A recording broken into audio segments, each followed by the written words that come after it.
News కు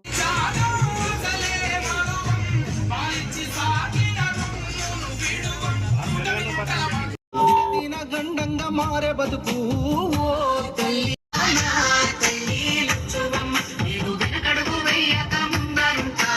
వారిని మంతని మాజీ ఎమ్మెల్యే పుట్ట మధుకర్ అన్న గారు సాదరంగా స్వాగతం పలుకుతా ఉన్నారు. మధుసూనాచారి గారు వెంట వచ్చిన వాళ్ళందరూ కూడా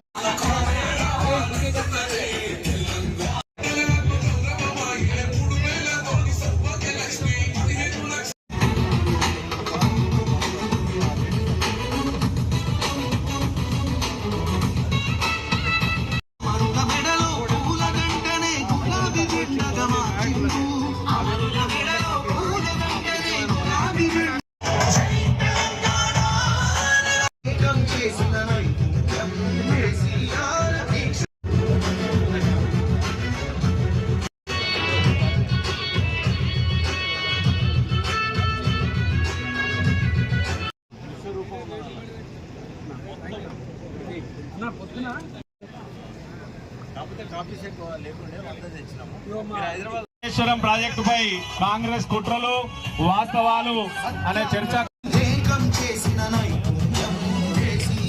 సుస్వాగతం. పెద్దలు లోక బాపురెడ్డి గారికి హృదయపూర్వకంగా స్వాగతం పలుకుతూ చెన్నూరు నుంచి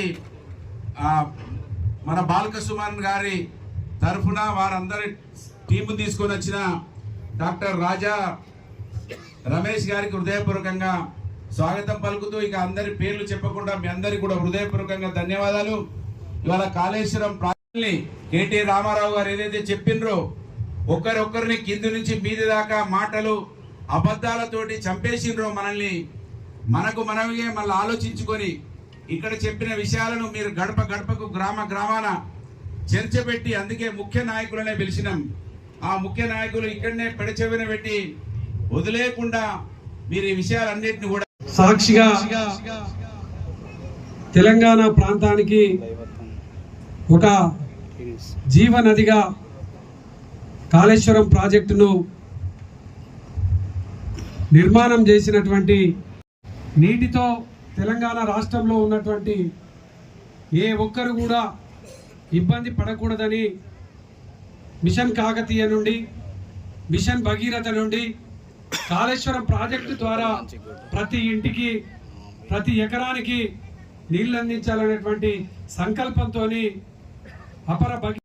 భారతదేశంలోనే అందరి మన్ననలు పొంది ఆనాడు ఈ యొక్క కాళేశ్వరం ప్రాజెక్టు నిర్మాణం చేసిన తర్వాత ప్రారంభోత్సవానికి ఆనాడున్నటువంటి రాష్ట్రపతి నరసింహన్ గారు, మహారాష్ట్ర సీఎం ఫడ్నవీస్ గారు, అదేవిధంగా జగన్మోహన్ రెడ్డి గారు, ఇన్ని రాష్ట్రాల సీఎంలు గొప్పగా ఈ యొక్క ప్రాజెక్టు కోసం చెప్పిన తర్వాత ఈ ప్రాజెక్టుకు సంబంధించి కేసీఆర్ గారికి గొప్పగా పేరు వస్తున్నదని దాన్ని మసకబారేటువంటి విధంగా కుట్ర చేసినటువంటి ఈ యొక్క కాంగ్రెస్ ప్రభుత్వం ఎన్నికల సందర్భంలో వరకు పాదయాత్రలో వెళ్ళి ఈ యొక్క తెలంగాణ రాష్ట్రంలో ఉన్నటువంటి ప్రతి ఒక్కరికి కూడా ఈ కాళేశ్వరం ప్రాజెక్టు కోసం తెలవాలని ఒక పెద్ద పాదయాత్ర ప్రజల మధ్యలో ప్రజల మనసులో తప్పుదోవ పట్టించే ప్రయత్నం చేస్తా ఉన్నారు. కానీ ప్రజలందరికీ తెలుసు ఈ ప్రాజెక్టు కట్టడం వెనుక కేసీఆర్ గారి ఆలోచన ఎంత గొప్పది.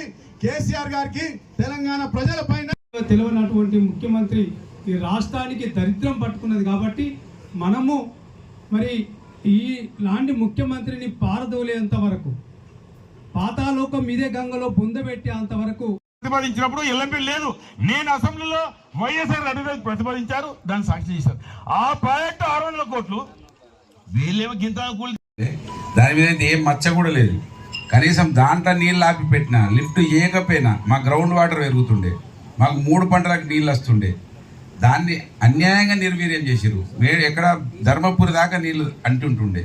అంటే కావాలనే కక్ష కట్టిన దానికి సుందిల బ్యారేజ్ నిలువుటేది సాక్ష్యం. సో ఇప్పుడు మీరు అందరూ చూసి వేచి చూస్తున్నటువంటి